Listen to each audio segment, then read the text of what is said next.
अस्सलाम वालेकुम। इस लेक्चर में हम सीखेंगे कि how can we shade a particular drawing, और मैं आपको ये भी बताऊंगा कि ऐसे कौन से डिफरेंट मेथड्स हैं जिनको यूज़ करके हम शेडिंग कर सकते हैं। तो चलिए स्टार्ट करते हैं।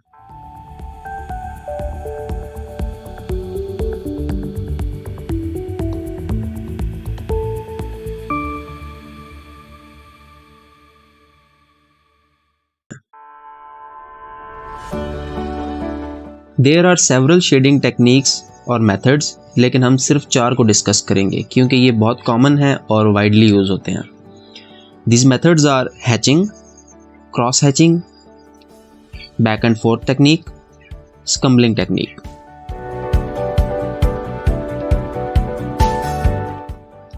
So let's start from hatching. Hatching technique में हम simply lines draw करते हैं।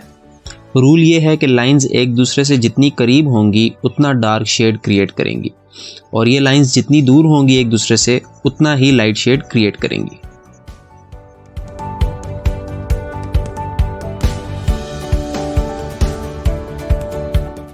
हमने रश बिल्कुल नहीं करना।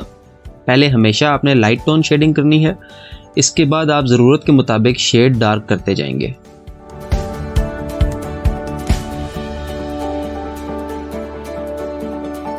इस टेक्निक के मुताबिक फर्स्ट लेयर ऑफ शेड में आपने स्ट्रोक्स को एक दूसरे से दूर रखना है ताकि लाइट टोन शेड क्रिएट हो। नेक्स्ट लेयर में हम लाइंस को करीब करते जाएंगे और शेड को हस्बे ज़रूरत डार्क करते जाएंगे, जस्ट लाइक दिस। आप देख सकते हैं कि कैसे हमारा राइट बॉटम एरिया डार्कर होता जा रहा है। बिल्कुल इसी तरीके से हमने लेयर बाय लेयर काम करना है ताकि हमारी शेडिंग बेहतर से बेहतर हो सके।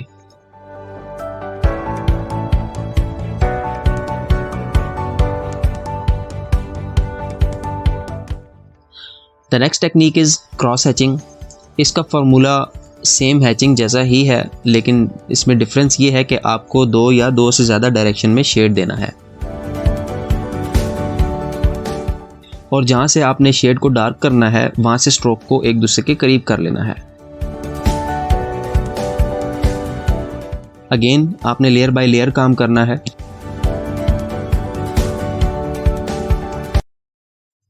इससे फ़ायदा ये होता है कि आपके मिस्टेक के चांसेस कम हो जाते हैं और डिज़ायर्ड रिजल्ट्स अच्छे से अचीव हो जाते हैं।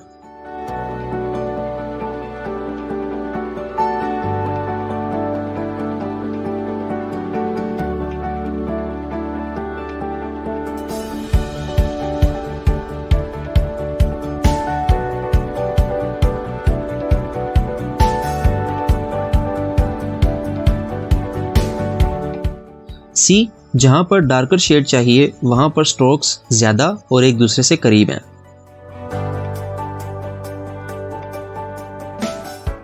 Now talking about back and forth technique, the formula is you need to draw strokes continuously.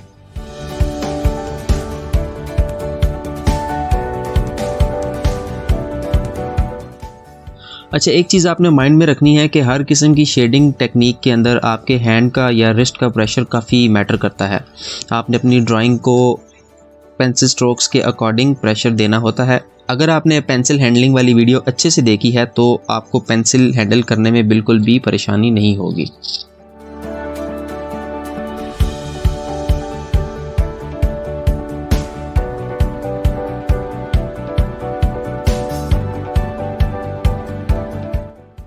इस स्पेसिफिक टेक्निक के अंदर आपके हैंड का प्रेशर बहुत मैटर करता है। एंड यस, यहाँ पर आप देख सकते हैं कि लेयर बाय लेयर काम करना आपके शेड को किस तरह बेहतर बना सकता है। मैं ज़्यादातर अपनी ड्राइंग्स के अंदर इसी मेथड को यूज़ करता हूँ।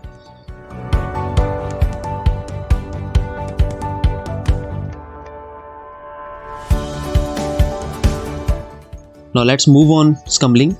The formula is you need to draw random strokes. And ये बात जहन में रखें कि इस टेक्निक के अंदर आपकी स्ट्रोक्स की डेंसिटी मैटर करती है। डेंसिटी मीन्स कि स्ट्रोक्स जितनी ज़्यादा एक स्पेसिफिक एरिया के अंदर होंगी उतना ज़्यादा डार्कर शेड क्रिएट होगा, और जितनी स्ट्रोक्स एक दूसरे से दूर होंगी या कम होंगी एक स्पेसिफिक एरिया के अंदर उतना लाइट शेड क्रिएट होगा।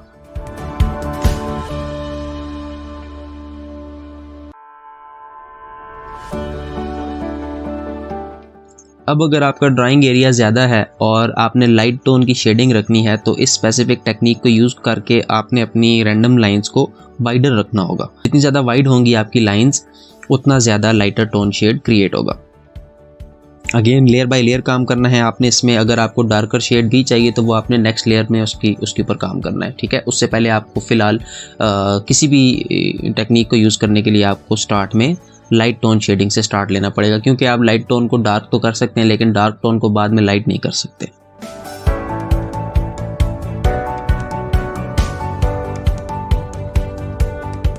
फर्स्ट लेयर के अंदर आपने सारे एरिया को वाइडर लाइन से कवर कर लेना है। देन ग्रेजुअली जहाँ पर आपको ज़रूरत हो वहाँ पर स्ट्रोक्स की डेंसिटी को आपने इंक्रीज कर लेना है। You see shade is getting darker. One thing more to achieve best results is that you need to stay patient and keep moving.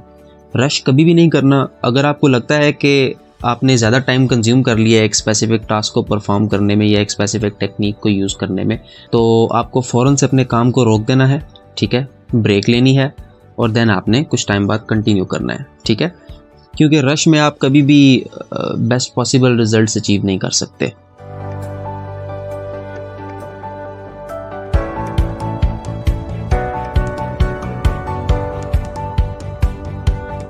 So in this lecture हमने शेडिंग के different methods को study किया and I hope you learned it well.